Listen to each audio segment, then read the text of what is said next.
Paints, the color of joy. দর্শক, news 24 ইন্টারন্যাশনালের শুক্রবারের সাপ্তাহিক আয়োজন অন্যরকম সংবাদে আপনাদের সবাইকে আমন্ত্রণ জানাচ্ছি। সাথে আছে আমি সারা মেহজাবিন।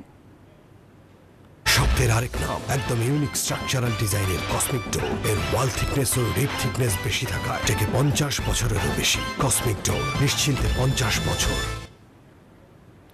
অজানা কারণে রক্তের মতো লাল হয়ে গেছে আর্জেন্টিনার একটি নদীর পানি। দূর থেকে দেখলে যে কেউ ভাববে পানি নয়, বরং রক্তের প্রবাহ ছুটে চলেছে। সঠিক কারণ জানতে তদন্ত চলছে বলে জানিয়েছে স্থানীয় প্রশাসন। আর্জেন্টিনার বুয়েন্স আইরেসের উপকণ্ঠে একটি নদীর পানি লাল হয়ে প্রবাহিত হচ্ছে। বৃহস্পতিবার 6 ফেব্রুয়ারি সকালে দেখা মিলেছে এই লাল পানির নদী। রিও দে লা প্লাটায় প্রবাহিত সারান্দি নদীর একদিকে শিল্প এলাকা, অন্যদিকে দরিদ্র পাড়া। বাসিন্দাদের শঙ্কা, বিষাক্ত কোনো রাসায়নিকের কারণে এমন বদলে গেছে নদীটির পানি। এতটাই লাল হয়ে গেছে পানি, তাতে নামার সাহস দেখাচ্ছে না হাঁসও। ফলে আতঙ্ক ছড়াচ্ছে স্থানীয়দের মাঝে।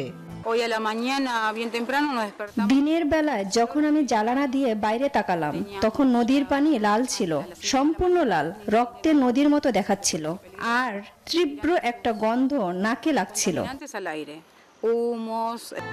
ইতিমধ্যে নদী থেকে নমুনা সংগ্রহ করেছে কর্তৃপক্ষ। প্রাথমিকভাবে ধারণা করা হচ্ছে রিও ডি লা প্লাটা নদীতে প্রবাহিত হওয়া পানির রং পার্শ্ববর্তী কোনো কারখানা রাসায়নিক বর্জ্যের কারণে পাল্টে গেছে। সঠিক কারণ জানতে তদন্ত চলছে বলে জানিয়েছে স্থানীয় প্রশাসন। স্থানীয় গণমাধ্যমে প্রতিবেদনে বলা হয়েছে, টেক্সটাইলের রংযোগ পদার্থ ফেলে দেওয়ার কারণে অথবা কাছের কোনো ডিপো থেকে রাসায়নিক বর্জ্যের কারণে এই রং হতে পারে। বুয়েন্স আইরেসের পরিবেশ মন্ত্রণালয়ের পাশাপাশি পৌরসভা জানিয়েছে, বিকেলে শেষের দিকে পানির রং কিছুটা তীব্রতা হারিয়ে ফেলেছিল। প্রাথমিক প্রতিবেদনে বলা হয়েছে পদার্থটি বিষাক্ত নাও হতে পারে। চন্দ্রানী চন্দ্রা, নিউজ 24। এই যে আমার ব্যাংক আরএফএল গ্যাস স্টোভ, এর সায়েন্টিফিক নজল আর ব্রাশ বার্নার তাপকে সমানভাবে ছড়িয়ে খরচ বাঁচায় 25%। আরএফএল গ্যাস স্টোভ নিরাপদ ও গ্যাস সাশ্রয়ী। 304 ফুড গ্রেড স্টেইনলেস স্টিলে তৈরি, যা নিশ্চিত করে জংবিহীন সিঙ্কের আজীবন নিশ্চয়তা। আরএফএল কিচেন সিঙ্ক, স্বাস্থ্যকর কিচেনের চিরস্থায়ী সমাধান। এবার মানুষের সঙ্গে একই মঞ্চে নাচল রোবট। শুনতে অবাক লাগলেও ঘটনাটি ঘটেছে চীনের একটি সাংস্কৃতিক অনুষ্ঠানে। চন্দ্রবর্ষ উপলক্ষে আয়োজিত অনুষ্ঠানে দেশটির জনপ্রিয় লোকনৃত্যের সঙ্গে তাল মিলিয়ে নেচেছে একদল রোবট। আর এমন দৃশ্য দেখে অনেকেই বলছেন, হয়তো অল্প দিনে মানুষকেও হার মানাবে রোবট। বেইজিং এ চীনা নববর্ষের গ্র্যান্ড স্প্রিং ফেস্টিভ্যালের গালার মঞ্চে মানুষ এবং মানবিক রোবটদের একসাথে এক অসাধারণ নৃত্য পরিবেশনাকে কৃত্রিম বুদ্ধিমত্তায় অত্যাধুনিক প্রযুক্তির মাধ্যমে উপস্থাপন করা হয়েছে। এই দৃশ্য দেখে ভারতীয় তারকা রজনীকান্তের রোবট সিনেমার কথা মনে পড়ে যেতে পারে। চন্দ্রবর্ষ উপলক্ষে আয়োজন করা হয়েছে রোবটের নাচ। রোবটগুলো চিত্তাকর্ষণভাবে রুমালি স্পিন পরিবেশন করছিল। জনপ্রিয় লোকনৃত্য ইয়াংগের সাথে তালে তালে মুগ্ধতা ছড়িয়েছে। হাতে গোল পাখা ও রুমাল নিয়ে নৃত্যশিল্পীদের সাথে নাচছে রোবট। আর্টিফিশিয়াল ইন্টেলিজেন্সের সাথে বিশেষভাবে প্রোগ্রাম করা হয়েছে এই রোবটগুলোকে। কম্পিউটারের সাহায্যে আগেই নাচের স্টেপগুলো সেট করা হয় যন্ত্রে, এরপর কমান্ড দেওয়ার মাধ্যমে নিয়ন্ত্রণ করা হয় গতিবিধি। এতে 130টিরও বেশি নাচের ভঙ্গিমা নির্ভুলভাবে প্রদর্শন করেছে তারা। বসন্ত উৎসবে গালার মঞ্চে রোবটদের উপস্থিতি ইতিমধ্যে দ্বিতীয়বার। সম্পূর্ণ নাচ দেখেছি আমি, সত্যি বলছি চমৎকার। চার পা সহজেই মাটিতে স্থিতিশীলতা বজায় রাখতে সাহায্য করে। যত প্রযুক্তির সঙ্গে জীবনকে মেলাবেন, তত এই বিষয়গুলো আপনার কাছে সহজ মনে হবে। পশ্চিমারা দেখুক কিভাবে চীন প্রযুক্তিতে উন্নত হচ্ছে। ডিপসিকের পর রোবটের নাচ অবশ্যই তাদের অবাক করবে। সাংস্কৃতিক ঐতিহ্যের সুরে নতুন প্রযুক্তির মাত্রা যোগ করেছে রোবটদের এই নাচ, যা দর্শকদের একেবারেই অবাক করে দিয়েছিল। চন্দ্রানী চন্দ্রা, নিউজ 24। বিজলি কেবলস যে কোনো স্থাপনার বৈদ্যুতিক সংযোগকে রাখে নিরাপদ। এর স্কিন কোটেড ইনসুলেশন সম্পূর্ণ ফায়ার রিটার্ডেন্ট, তাই বিজলি কেবলস নিজেই নিজেকে নেভায়। বিজলি কেবলস, নিরাপদ আজীবন। অসময় কৈশোর আর অকালে বুড়িয়ে যাচ্ছে কোরিয়ান কিশোর কিশোরীরা। শুধু তাই নয়, সময়ের ব্যবধানে দেশটির মানুষের গড় উচ্চতা বাড়ছে আশ্চর্যজনকভাবে। এমন অবস্থায় সময়ের আগে জীবনযাত্রায় ঘটছে আমূল পরিবর্তন। পৃথিবীর অন্যান্য দেশের তুলনায় দ্রুত লম্বা হয়ে যাচ্ছে কোরিয়ান কিশোর কিশোরীরা। দেশটির গবেষণায় উঠে এসেছে এমন এক চাঞ্চল্যকর তথ্য, যেখানে গড়ে 100 বছরে পুরুষের গড় উচ্চতা বেড়েছে 4 থেকে 5 ইঞ্চি এবং নারীরা বেড়েছে 3 থেকে 4 ইঞ্চি। আরও একটি পরিসংখ্যান উঠে এসেছে গবেষণায়, যা দেখে কপালে চিন্তার ভাঁজ পড়েছে গবেষকদের। বয়সের আগেই পরিণত হয়ে উঠেছে কিশোর কিশোরীরা, অর্থাৎ কৈশোর পেরোতে না পেরোতেই পরিবর্তন ঘটছে তাদের শারীরিক গঠনে। বয়সন্ধিকালের খাদ্যাভ্যাসও পাল্টে যাচ্ছে কোরিয়ানদের মধ্যে। ইউরোপের ধাঁচে খাবারের অভ্যস্ত হয়ে পড়ায় কিশোর কিশোরীদের গড় ওজন এবং উচ্চতা বৃদ্ধি পেয়েছে। সময়ের আগে বড় হয়ে যাওয়ার ফলে তাদের জীবনযাত্রায় ঘটছে আমূল পরিবর্তন।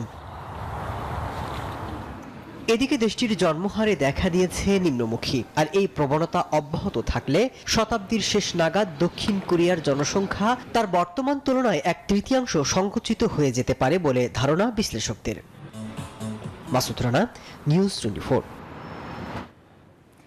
নিউজিল্যান্ডের মাউন্ট তারানাকি এখন আর শুধু একটি পর্বত নয়, এটি আইনিভাবে একজন মানুষ। নতুন আইন অনুযায়ী পর্বতটি সম্পূর্ণ মানবিক অধিকার পেয়েছে, যা মাওরি জনগোষ্ঠীর দীর্ঘদিনের দাবি ছিল। এই পদক্ষেপ শুধু পরিবেশ সংরক্ষণই নয়, ন্যায় বিচারের দৃষ্টিকোণ থেকেও গুরুত্বপূর্ণ।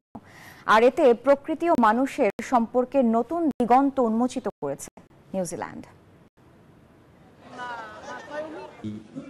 নিউজিল্যান্ডের মাওরি জনগোষ্ঠী বরাবরই তারানাকি মাউঙ্গাকে তাদের পূর্বপুরুষ হিসেবে দেখে এসেছে। তবে 19 শতকে ইউরোপীয় ঔপনিবেশিকরা এটি তাদের কাছ থেকে ছিনিয়ে নেয়। এটি শুধু একটি পর্বত নয়, এটি আমাদের আত্মপরিচয়ের অংশ। এই আইন আমাদের হারানো অধিকার ফিরিয়ে দিয়েছে। বিষয়টি শুধু পরিবেশ সংরক্ষণের ক্ষেত্রে নয়, ন্যায় বিচারের ক্ষেত্রেও এক ঐতিহাসিক পদক্ষেপ। নতুন আইনে পর্বতটির নতুন নাম দেওয়া হয়েছে তে কাউই টুপুয়া, যা এখন থেকে একটি জীবন্ত ও অবিভাজ্য শর্ত হিসেবে বিবেচিত হবে। এর ফলে তার সংরক্ষণ ও ব্যবস্থাপনার জন্য নির্দিষ্ট নিয়ম প্রণয়ন করা হবে। 1970 ও 80 দশকে মাউরি অধিকার আন্দোলনের ফলে নিউজিল্যান্ড সরকার তাদের ভাষা ও সংস্কৃতির আইনি স্বীকৃতি দিতে বাধ্য হয়। এরই ধারাবাহিকতায় 2023 সালের তারানাকি অঞ্চলে 8টি মাউরি গোত্রের সঙ্গে পুনর্বাসন চুক্তি হয়। নতুন আইনের ফলে পর্বতটির স্বাস্থ্য ও জীববৈচিত্র্য রক্ষা করা সম্ভব হবে। এটি কেনাবেচা করা যাবে না, তবে সাধারণ মানুষ পর্বতে প্রবেশ ও ভ্রমণের জন্য সুযোগ আগের মতোই পাবেন। চন্দ্রা, নিউজ 24। শুভ্র বরফে ঢাকা পড়েছে বিশ্বের সবচেয়ে বড় জলপ্রপাত নায়াগ্রা। গত কয়েক সপ্তাহের তীব্র ঠান্ডায় পাল্টে গেছে আমেরিকা ও কানাডার সীমান্তে থাকা নয়নাভিরাম এই জলপ্রপাতের পানির ধারার চিরাচরিত রূপ। অবশ্য নায়াগ্রার এই ভিন্ন চেহারাও মুগ্ধ করছে দর্শনার্থীদের। দক্ষিণ গোলার্ধে যখন শীত বিদায় নিয়ে জেগেছে বসন্তের দোলা, তখন পৃথিবীর উত্তর গোলার্ধে চলছে শীতের প্রবল তাণ্ডব। থমকে গেছে নায়াগ্রা জলপ্রপাত।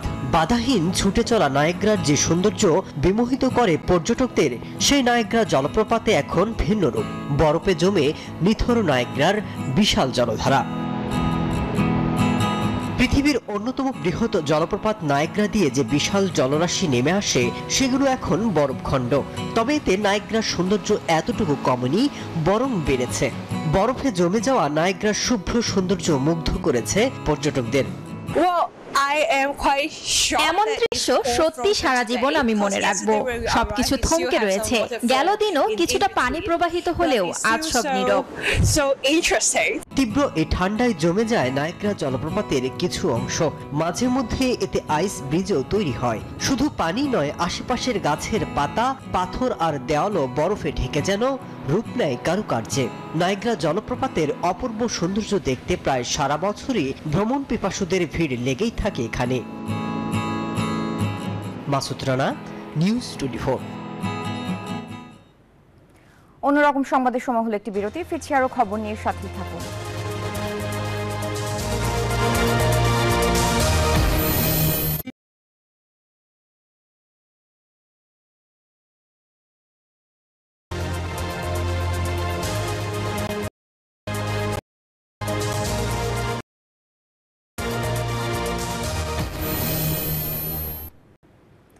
আবার আমন্ত্রণ, দেখছেন নিউজ 24 অন্যরকম খবর।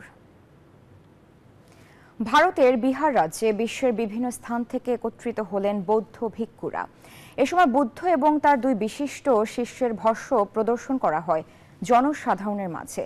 ভিক্ষুদের সাথে লোক নৃত্যশিল্পীরা নৃত্য পরিবেশন করেন। কম্বোডিয়া, শ্রীলঙ্কা, ভিয়েতনাম, মঙ্গোলিয়া সহ 10টি দেশের ভক্তরা শোভাযাত্রায় অংশ নেন। বৌদ্ধ ধর্মের প্রতিষ্ঠাতা ভগবান বুদ্ধ 2600 বছরেরও বেশি সময় আগে নেপালের লুম্বিনীতে রাজপুত্র হিসেবে জন্মগ্রহণ করেছিলেন। পরবর্তীতে তিনি সত্যের সন্ধানে রাজকীয় এবং অন্যান্য বস্তুগত আনন্দ ত্যাগ করেন।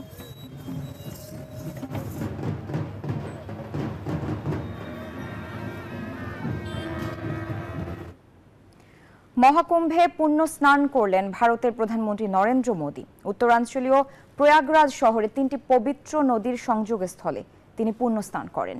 গেরুয়া রঙের সোয়েটশার্ট এবং কালো সোয়েট প্যান্ট পরে হাঁটু পর্যন্ত পানিতে 3 বার ডুব দেন। চলতি বছর প্রয়াগরাজে মহাকুম্ভ মেলা চলছে।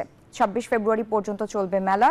ধর্মপ্রাণ হিন্দুরা বিশ্বাস করেন মহাকুম্ভে স্নান করলে মানুষের পাপমোচন হয় এবং জন্ম মৃত্যুর চক্র থেকে মুক্তি পাওয়া যায়।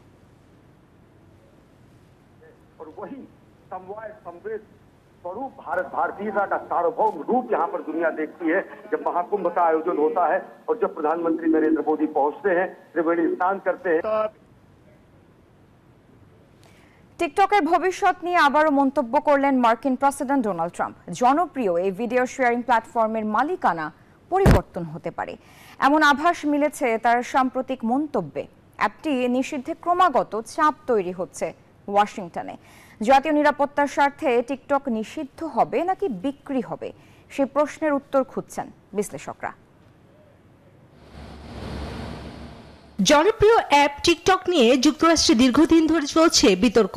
চীনা মালিকানাধীন প্রতিষ্ঠান বাইট ড্যান্সের এই টিকটককে এখন হয়তো বিক্রি করতে হবে অথবা পড়তে হবে নিষেধাজ্ঞার মুখে। অ্যাপটি নিষিদ্ধে ক্রমাগত চাপ তৈরি হচ্ছে ওয়াশিংটনে। দেশটির নিরাপত্তার স্বার্থে 19 জানুয়ারি এই ভিডিও শেয়ারিং প্ল্যাটফর্ম সাময়িকভাবে বন্ধ হয়ে গেলেও ট্রাম্প শপথ নেওয়ার পর তা আবারও চালু করা হয়। বাইটড্যান্সের প্রতিষ্ঠাতা ঝাং ইমিং চীনা প্রযুক্তিতে তৈরি জনপ্রিয় এই প্ল্যাটফর্মটি চীনেই বন্ধ। টিকটকের পরিবর্তে একটি আলাদা সিস্টার অ্যাপ ডুইনের প্রচলন রয়েছে দেশটিতে। নতুন মার্কিন প্রশাসন বিষয়টি মূল্যায়ন করছে এবং অ্যাপটি কেনার জন্য আলোচনার উদ্যোগ নিচ্ছে। সম্প্রতি সামাজিক যোগাযোগ মাধ্যম ট্রুথ সোশ্যালে ট্রাম্প জানিয়েছেন টিকটকের প্রতি তার ব্যাপক আগ্রহ রয়েছে। ট্রাম্পের একটি নির্বাহী আদেশের মাধ্যমে টিকটকের নিষেধাজ্ঞা 75 দিনের জন্য স্থগিত করা হয়েছে। প্রশাসনের পক্ষ থেকে জানানো হয়েছে এই সময়ের মধ্যে একটি চুক্তিতে পৌঁছানোর চেষ্টা চলছে। মার্কিন বিনিয়োগকারী ও কোম্পানিগুলো এরই মধ্যে টিকটকের প্রতি ব্যাপক আগ্রহ দেখিয়েছে। সরকারও এমন একটি সমাধান চায় যাতে জাতীয় নিরাপত্তা ঝুঁকি এবং ব্যবহারকারীদের জন্য প্ল্যাটফর্মটি সংরক্ষিত থাকে। বিশেষজ্ঞরা জানান আগামী দিনগুলোতে বিনিয়োগকারীদের আগ্রহ ও প্রশাসনের সিদ্ধান্তের উপর নির্ভর করবে টিকটকের ভবিষ্যৎ। চন্দ্রানী চন্দ্রা, নিউজ 24। যুক্তরাষ্ট্র নিউ ইয়র্কে সফল 2 বাংলাদেশি উদ্যোক্তাদের আয়োজনে প্রথমবারের মতো অনুষ্ঠিত হতে যাচ্ছে আমেরিকান কারি অ্যাওয়ার্ডস 2025। মূল ইভেন্টটি 24 মে পার্কের অভিজাত হোটেল টেরেসে অনুষ্ঠিত হবে। বাংলাদেশ, ভারত এবং বিশ্বের বিভিন্ন দেশের রান্না শিল্পের সাথে জড়িত শেফ এবং অন্যান্য পেশাদাররা অনুষ্ঠানের বিভিন্ন বিভাগে অংশগ্রহণ করবেন। হোম শেফরাও এই অনুষ্ঠানে অংশগ্রহণের সুযোগ পাবেন। রন্ধন শিল্পের সাথে বাঙালির গভীর সম্পর্ক রয়েছে, বিশেষ করে রাঁধুনিদের সাথে। দৈনন্দিন জীবনে পাকা রাঁধুনিদের বিশেষ কদর রয়েছে, তা বাসায় বা অভিজাত হোটেল কিংবা রেস্টুরেন্টে। খাদ্য হচ্ছে একটি দেশের সাংস্কৃতিক দূত। একজন ভালো রাঁধুনি বা শেফ জাতীয় কিংবা আন্তর্জাতিক ব্যক্তি বিশেষ মর্যাদার জায়গা তৈরি করে নিতে পারেন। তাই বিভিন্ন দেশের রান্না শিল্পের সাথে জড়িত শেফ এবং হোম শেফদের আয়োজনে যুক্তরাষ্ট্রের নিউ ইয়র্কে অনুষ্ঠিত হতে যাচ্ছে আমেরিকান কারি অ্যাওয়ার্ডস 2025। ব্রিটিশ কারি পুরস্কারগুলি অনুরূপ অনুষ্ঠিত হতে যাচ্ছে আমেরিকান কারি পুরস্কার। অনুষ্ঠানটি নিয়ে ইতিমধ্যে যুক্তরাষ্ট্রে বাংলাদেশি কমিউনিটিতে ব্যাপক আগ্রহ তৈরি হয়েছে। প্রচুর মানুষ এখন এই পেশাতে আছে, বাংলাদেশ সহ পৃথিবীর বিভিন্ন দেশে। তাদেরকে মূল্যায়ন করা, যারা এই শিল্পকে ধারণ করছে বাংলাদেশি অথেন্টিক খাবার দিয়ে, তাদেরকে আমরা মূল্যায়ন করতে চাই। নিউ ইয়র্কে জামাইকা আশা গ্রুপের অফিসে অনুষ্ঠিত এক সংবাদ সম্মেলনে ঘোষণা করা হয়, এই অনুষ্ঠানে প্রাথমিক আয়োজক হলো খলিল গ্রুপ অফ ইন্ডাস্ট্রিজ এবং এর সাথে যুক্ত প্রতিষ্ঠান খলিল ফুড এবং খলিল ফুড ফাউন্ডেশন, আর নিউ ইয়র্কের অন্যতম সফল ব্যবসায়িক প্রতিষ্ঠান আশা গ্রুপ অফ কোম্পানি। অনুষ্ঠানটি সফল করার জন্য স্বনামধন্য এই দুই কোম্পানির মধ্যে সমঝোতা স্মারকের স্বাক্ষর করেছে। এই চুক্তির অধীনে অনুষ্ঠানটি সফলভাবে সম্পাদন নিশ্চিত করতে দুটি সংস্থা একই সাথে কাজ করবে। খাবারের মূল্যায়নের জন্য যদি আপনি অ্যাওয়ার্ডটা না পান তাহলে কিন্তু অন্য হয়। স্টার মুভি সবাই অ্যাওয়ার্ড পায়, তো খাবারের জন্য অ্যাওয়ার্ড দিবে এবং এটাই প্রথম হবে যে আমেরিকান কারি অ্যাওয়ার্ড। আমার ধারণা আমাদের আপনাদের প্রচার যদি ভালো হয়, বিশ্বাস যে একটা বেস্ট আইকনিক থাকবে আপনার আমেরিকার মাটিতে। Arifur Rahman, news 24, new York, যুক্তরাষ্ট্র। জার্মানির ডুসেলডর্ফে চলছে আন্তর্জাতিক 11তম এশিয়া অ্যাপারেল এক্সপো 2025। 3 দিন ব্যাপী এই মেলায় জার্মানি সহ ইউরোপ ও এশিয়ার বিভিন্ন দেশের সঙ্গে অংশ নিয়েছে বাংলাদেশের বেশ কয়েকটি প্রতিষ্ঠান। জার্মানি সহ ইউরোপীয় ক্রেতা ও বিক্রেতাদের মধ্যে রয়েছে বাংলাদেশের তৈরি পোশাক নিয়ে ব্যাপক আগ্রহ। সেই আগ্রহ থেকেই জার্মানির পশ্চিমের সমৃদ্ধ শহর ডুসেলডর্ফের মেলা প্রাঙ্গণে শুরু হয় 11তম এশিয়া অ্যাপারেলস এক্সপো 2025। মেলায় চীন, হংকং, পাকিস্তান, নেপাল, ভিয়েতনাম সহ এশিয়ার অন্যান্য দেশের চেয়ে বাংলাদেশের প্যাভিলিয়নগুলোতে প্রদর্শিত নেট ও ওভেনের তৈরি পোশাকের প্রতি ব্যবসায়ীদের দেখা যাচ্ছে প্রবল আগ্রহ। আমরা নিত্য প্রোডাক্ট ডেভেলপ করি এবং যেগুলা বর্তমান সময়ে যেগুলো চাহিদা সেগুলো নিয়ে কাজ করছি। আশেপাশে যে সমস্ত দেশগুলো আছে, বেলজিয়াম, ফ্রান্স, তারা যেন আমাদের প্রোডাক্টগুলোর ব্যাপারে আগ্রহী হয়, সেটাই আমরা আশা করছি এই মেলা থেকে। হোপফুলি আমাদের বাংলাদেশি প্রোডাক্ট দেখে তারা খুবই happy. And on the top আমরা যেহেতু এক্সপোর্ট বেনিফিট দিচ্ছি, বেসিক্যালি D2C বেনিফিট পাচ্ছে বায়াররা, সো এটা তাদের খুব অ্যাট্রাক্ট করছে। দেশি রপ্তানি উন্নয়ন ব্যুরো ইপিবি, লর্ড ইনকর্পোরেটের দেওয়ান তাজ আহমেদ এবং বার্লিনের বাংলাদেশ দূতাবাসের সার্বিক সহযোগিতায় অনুষ্ঠিত এই মেলা ভবিষ্যতে বাংলাদেশি ব্যবসায়ীদের জন্য দারুণ সম্ভাবনার হবে বলে জানিয়েছেন জার্মানিতে বাংলাদেশ দূতাবাসের কমার্শিয়াল কাউন্সিলর চৌধুরী মোহাম্মদ গোলাম রাব্বি। আমাদের যারা এক্সিবিটর, যারা এখানে প্রতিষ্ঠান আছেন, তাদের বিশ্বের বিভিন্ন কোম্পানি বা বিভিন্ন বায়ার যাতে এখানে আসতে পারেন, তাদের সাথে পরিচিত হতে পারেন এবং পণ্যের অর্ডার দিতে পারেন, এটাই আসলে মূলত চাওয়া আমাদের। তবে তৈরি পোশাক শিল্পে ক্রমশ বাংলাদেশের প্রতিদ্বন্দ্বী হয়ে ওঠা চীন, ভারত, পাকিস্তান, কম্বোডিয়ার চাইতে এই খাতের স্থিতিশীলতা জরুরি বলে মনে করছেন ব্যবসায়ীরা। একই সাথে বৈদেশিক মুদ্রার সংকট নিরসন ও রাজনৈতিক পরিস্থিতির উন্নয়নের পাশাপাশি দেশীয় পণ্যের আন্তর্জাতিক মূল্য ও মান ধরে রাখাটাই সবচেয়ে বড় চ্যালেঞ্জ বলে মনে করেন তারা। 5 ফেব্রুয়ারি শুরু হওয়া এই মেলা চলবে আগামী 7 ফেব্রুয়ারি পর্যন্ত। Desk report, news 24। এই ছিল অন্যরকম সংবাদের আয়োজন। এতক্ষণ সাথে থাকার জন্য ধন্যবাদ সবাইকে।